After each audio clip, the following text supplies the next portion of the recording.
8절로 15절입니다. 사도행전 6장 8절로 15절 말씀 교독하겠습니다. 스데반이 은혜와 권능이 충만하여 큰 기사와 표적을 민간에 행하니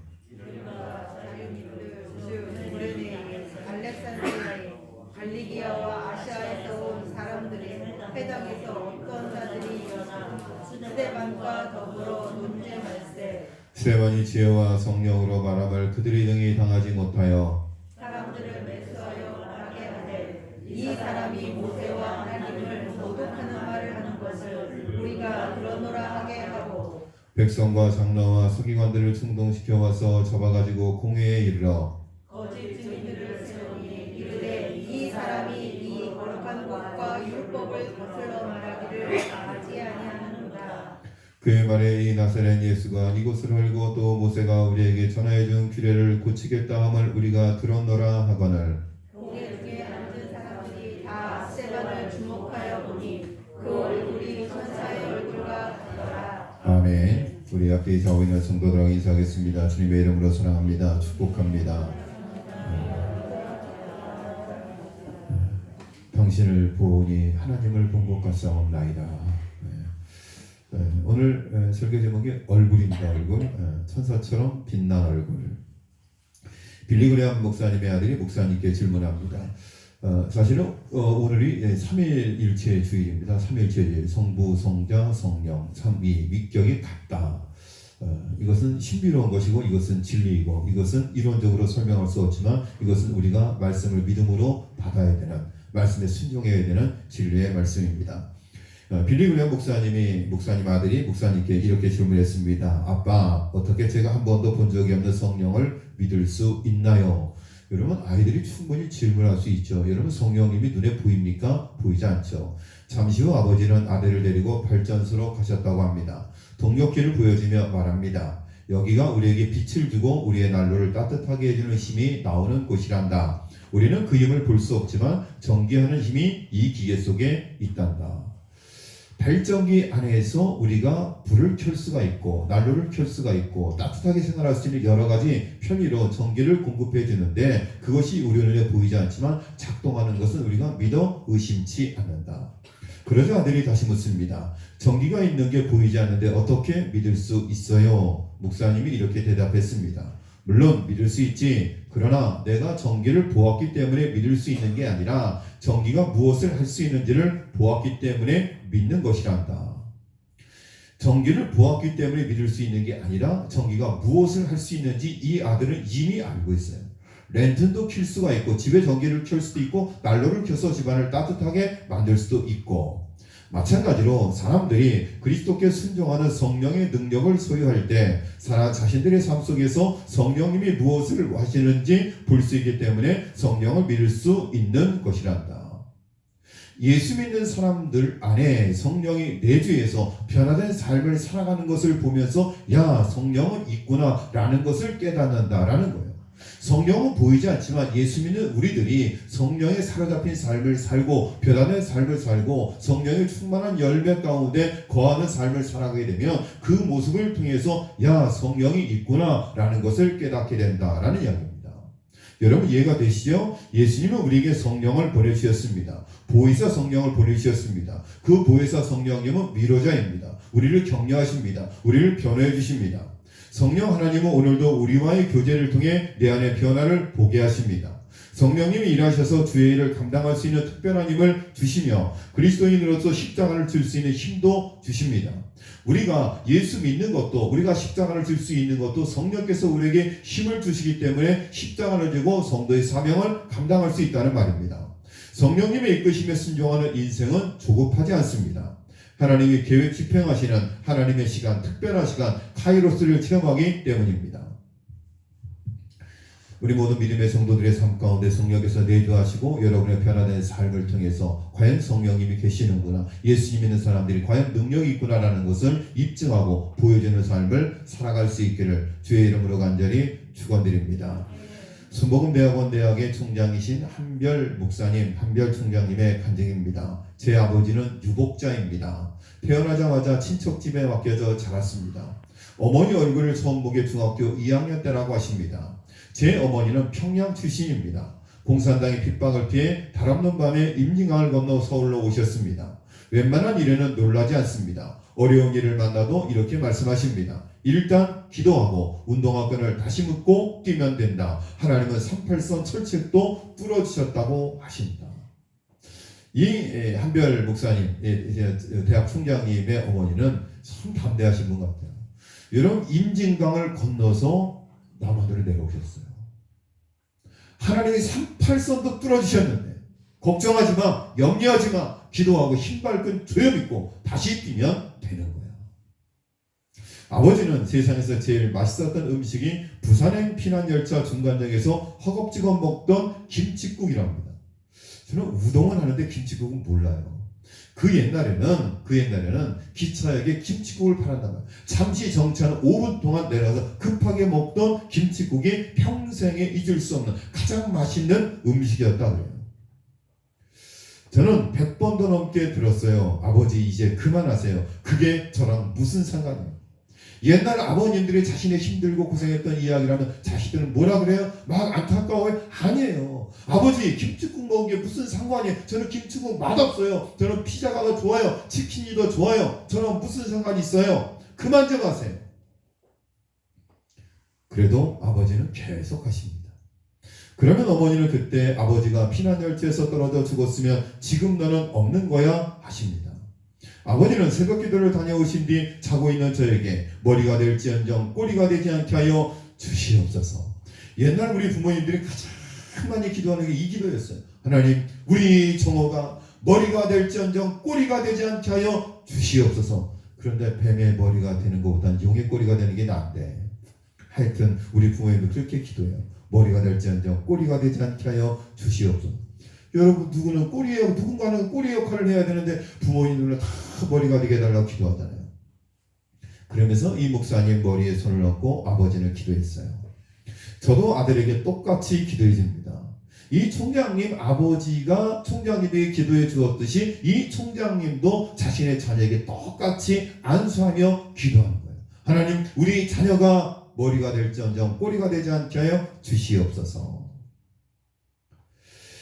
부모님은 자신도 못한 것을 가르칠 수는 없습니다.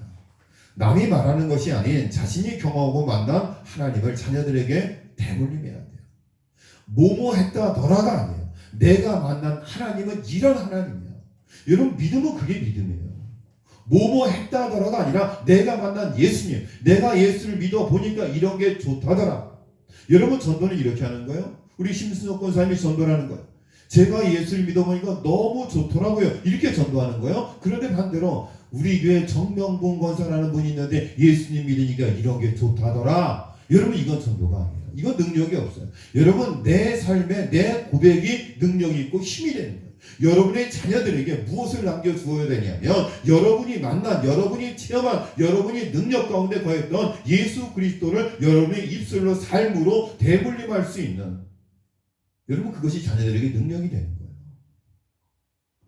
여러분, 딱 맞으게 돈 몇 억 남겨주는 것도 귀한 일이지만 여러분이 만난 예수님, 여러분이 만난 신앙의 아름다운 모습들을 자녀들에게 신앙의 일수환으로 남겨줄 수 있는 저와 여러분의 삶이 되실 수 있기를 간절히 축원합니다. 그래서 마지막 사명 감당하고 주님 부르시는 그 순간 해같이 밝게 빛난 얼굴로 자녀들에게 소망과 기쁨 주시기를 간절히 소망합니다.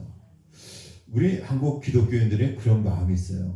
의학적으로는요, 활짝 웃으면서 마지막 임종의 순간에 활짝 웃었다고 해서 성령이 충만한 것은 아닌데, 자녀들은 그래요. 내 남편이 마지막 순간에 미소를 띠면서 웃으면서 돌아가시면 천국 가셨다는 확신과 기쁨과 소망이 있는 것 같아요. 저희 어머님의 친정 아버지죠. 저희 외할아버님. 외할아버지가 돌아가실 때 제가 초등학교 1학년인가 2학년 때로 기억이 됩니다. 그리고 임종의 순간을 보고 나오셔서 어머니께서 저에게 뭐라 하냐면, 할아버지가 그랬을 때 꽃길이 보인다, 꽃길이 보인다 그러면서 웃으면서 돌아가셨대요. 그러니까 저희 어머니 하시는 말씀이 꽃길은 천국이라는 거예요. 그러니까 분명히 천국 가셨다는 거예요. 저희 할아버님 늦게 돌아가시기 직전에 예수님 믿었거든요. 저희 어린 마음에 꽃길이 보이면 천국길인가? 그런 마음이 들었어요. 그런데 저희 어머니는 마음속에 아버님이 꽃길이 보인다. 그래 그러니까 천국 가셨다.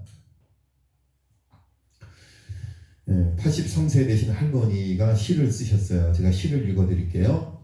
이웃집 할망구가 가방 들고 학교 간다고 놀린다. 이 할머니는 지금 가방 들고 학교 가는데 이웃집 할망구가 으이그 다 늙어서 무슨 학교를 가 놀린다. 지는 이름도 못 쓰면서 나는 이름도 쓸 줄 알고 버스도 안 물어보고 탄다. 이 기분 니는 모르지? 시끝. 이게 시예요. 이제 막 한글을 깨우쳤어요. 그리고 가방 들고 학교 가는데 이웃집 할망구가 막 비웃는 거예요. 그러니까 지는 이름도 못 쓰면서 나는 이름도 쓸 줄 알고 버스도 안 물어보고 탄다. 이 기분 니는 모르지? 83세의 늦깎이 나이로 한글을 깨우친 강달막, 이름이 강달막 할머니. 내 기분이라는 시예요. 시에는 웃음 가득한 할머니의 얼굴이 그려져 있어 이 시를 읽는 내내 미소를 짓게 합니다. 자신을 놀린 누군가를 향한 할머니의 귀여운 복수를 고소합니다. 한글을 깨우친 것이 이토록 감격스럽고 고마울까요? 한글뿐 아니라 영어도 하고 심지어는 중국어까지 공부해도 불평하게 사는 사람도 있는데 말입니다. 많이 배웠는데 영어도 할 줄 알고 일본어도 할 줄 알고 중국어도 할 줄 알고 세계 5개 국어를 해도 늘 얼굴에 찡그린 얼굴로 불평만 사는 인생인데 늦깎이로 한글 배워서 복되고 행복하게 살아가는 할머니도 있다. 마찬가지로 늦깎이 학생 임숙희 할머니의 날씨 흐림 기분 맑음. 이 시 제목이에요. 날씨 흐림 기분 맑음. 장미보다 붉은 사랑의 고백시입니다. 할머니 시가 이렇게 시작됩니다. 오후 1시에 영감님이 전화가 오셨다. 참 영감님을 존경하는 것 같아요. 영감탱이가 전화했다 이게 아니에요. 영감님이 전화가 오셨다. 영감님이 날씨는 어떻노? 날씨는 영감처럼 흐리다 하니까 하하하 웃으시더라. 나는 영감님이 웃으니까 기분이 좋네요. 영감님 사랑해요. 할렐루야. 아유 권사님들 이것 좀 한번 해봐요. 에? 오후 1시에 장로님이 전화가 오셨다. 영감님이 날씨가 어떻노? 날씨는 장로님처럼 흐리다 하니까 하하하 웃으시더라. 나는 장로님이 웃으니까 기분이 좋다. 장로님 사랑해요. 한번 해보세요 권사님들.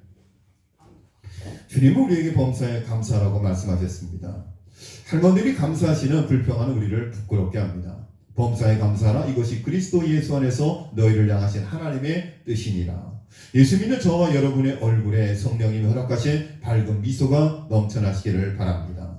여러분 얼굴은 사람의 얼굴이 거울이라고 이야기합니다.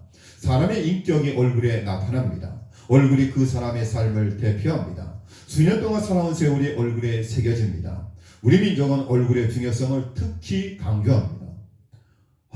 얼굴을 틀 수가 없습니다. 면목이 없습니다. 별 낯이 없습니다. 여러분 이런 얘기 많이 하잖아요. 아이고 참 죄송합니다. 제가 불면목이 없습니다. 별 낯이 없습니다.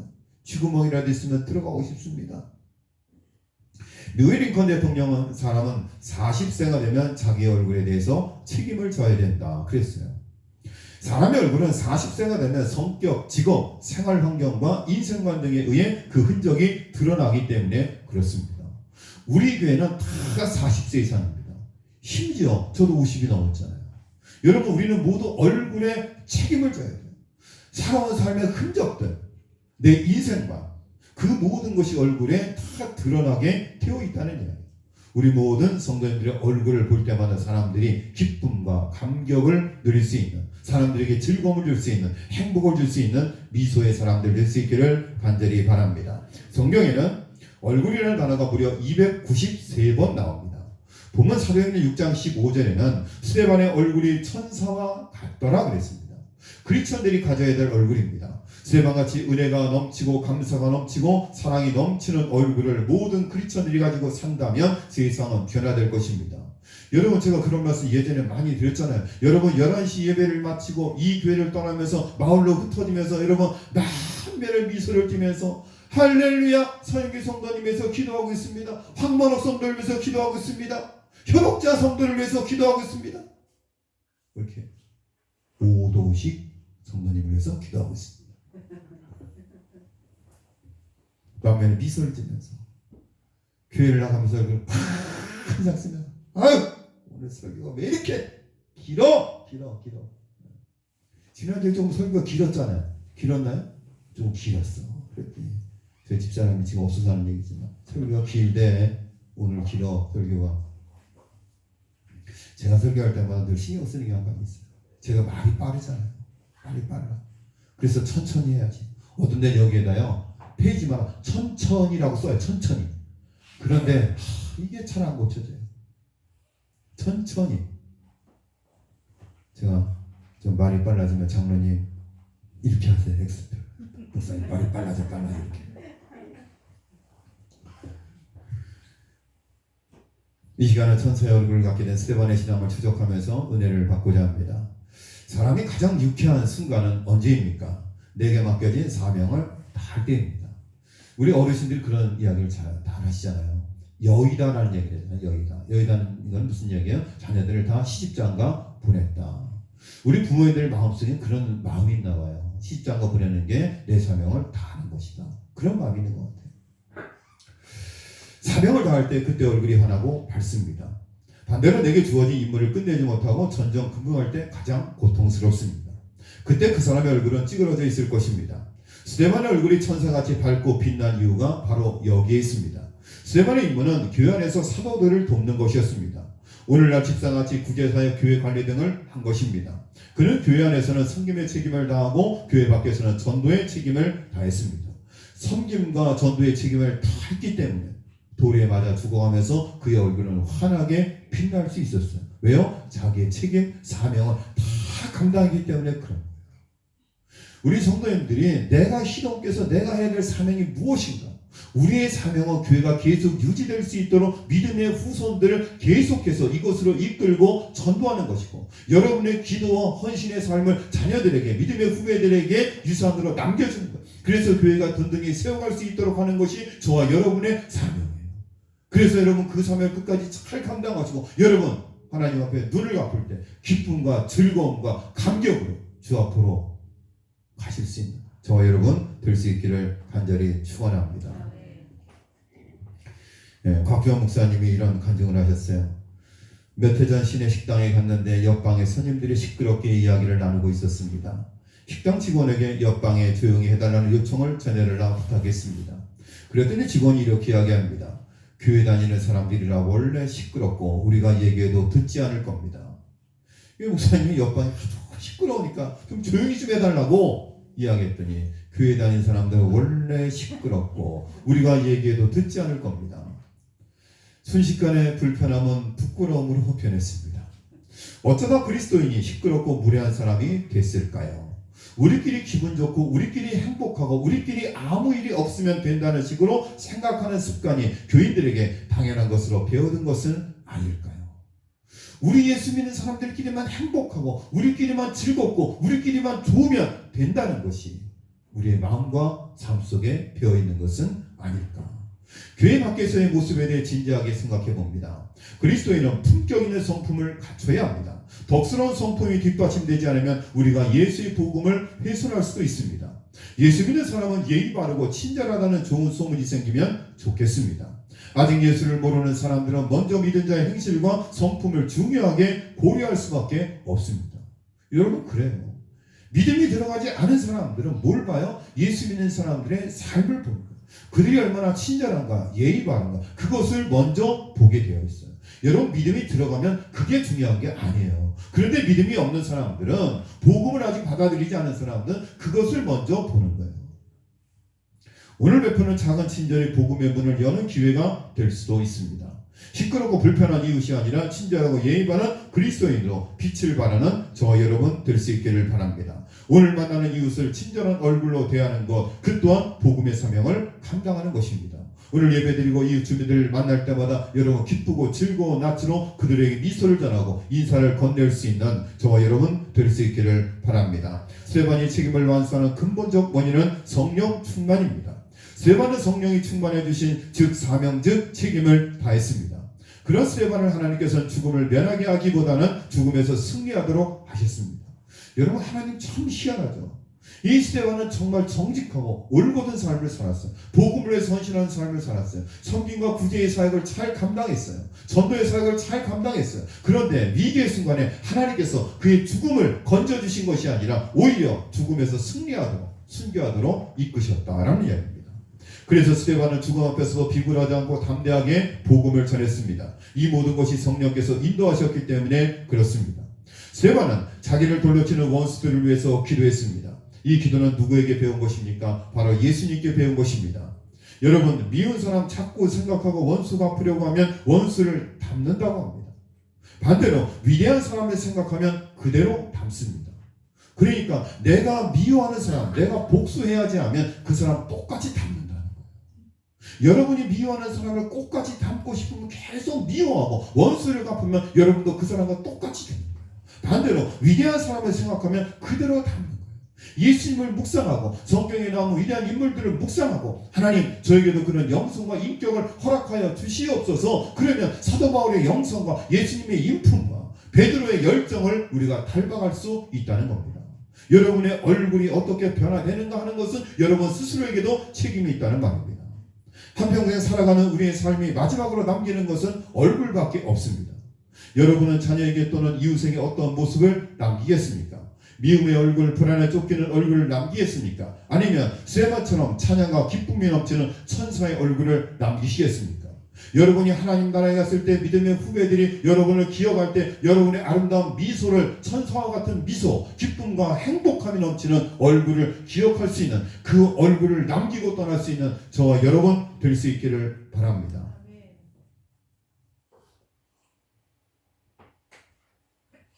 말이 또 빨라지네. 설교 다 끝나가는데 당황스러워요. 30분도 안 됐는데 설교가 거의 다 끝났어. 천천히 해야지.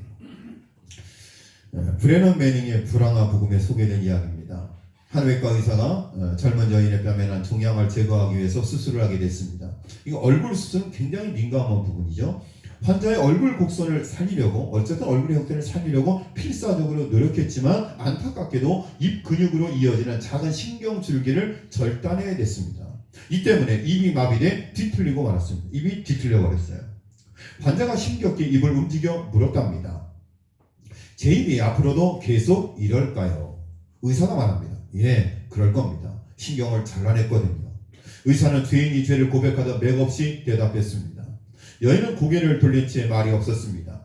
그때 젊은 남편이 미소를 짓고는 난 좋아, 그래도 귀여워 하며 부인에게 입을 맞췄습니다. 입술이 뒤틀어진 젊은 부인에게 귀여워, 입맞춤을 하는 남편의 모습을 보고 그 순간 의사는 거룩한 임재 앞에 선 듯 감동과 충격으로 숨을 쉴 수조차 없었답니다. 남편이 다정하게 몸을 굽혀 입을 맞추는데 아내의 뒤틀린 입에 입맞춤을 하기 위해 자기의 온전한 입술까지 비트는 것을 보았던 것입니다. 그러니까 여자의 얼굴이 비틀어져 있기 때문에, 입술이 비틀어져 있기 때문에 입맞춤을 하려면 남자의 입술도 비틀어야 되는 거예요. 그 모습을 보고 이 의사는 감동과 충격을 받았다는 거예요. 예수님이 다니신 십자가는 세상을 향한 하나님의 입맞춤이 아닐까? 죄로 인해 뒤틀려 흉하게 변해버린 이 세상을 외면하지 않으시고 자신의 입술을 비트시면서까지 다가오신 예수님의 입맞춤, 하나님의 입맞춤, 누구라도 어떤 죄라도 예외가 되지 않는 이것이 은혜의 복음이에요.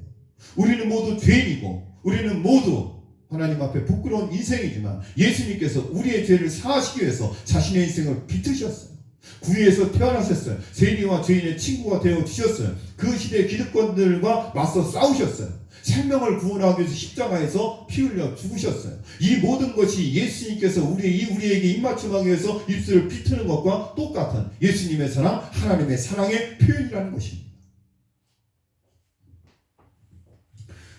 예수님이 이 땅에 오셔서 우리의 뒤틀린 얼굴에 키스하기 위해서 우리와 같은 모습으로 오신 그 사랑을 기억하면서 우리도 뒤틀리고 미워진 이 세상의 사람들에게 낮은 모습, 겸손한 모습으로 다가갈 수 있기를 바랍니다. 사랑하는 시동교회 성도님 여러분, 우리가 하나님의 부르심 앞에 섰을 때 내 아버지, 내 어머니는 천사 같은 얼굴로 일생을 살다가 천사 같은 얼굴로 천국에 가셨다고 내 자녀가 고백하고 간증할 수 있는 얼굴로 살아가실 수 있기를 간절히 바랍니다.